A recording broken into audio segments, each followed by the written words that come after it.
Dati, nung tumaas yung income ko, tumaas din yung expenses ko. So, wala akong na-invest. So, kung kapareho ko rin kayo dati na walang nagtuturo kung paano mag-invest, mag-business, or magkaroon ng proper mindset or belief towards money, here are my recommended books. Bakit nga ba dapat meron tayong proper mindset or belief towards money bago tayo mag-invest? Habang nagtatrabaho tayo and we worked for money, ang tawag sa atin, alipin tayo ng salapi. And the moment na mag-invest or magnegosyo tayo, ang tawag doon, pinagtatrabaho na natin yung mga pera natin.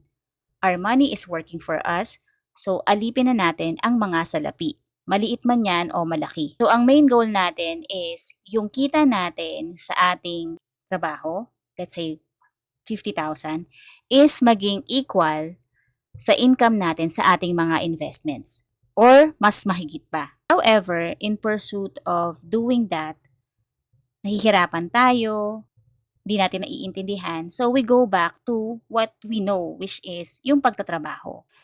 Or minsan, ang ginagawa natin, nag-invest tayo like for a couple of months or a couple of years, and then may nakita tayong something that we like.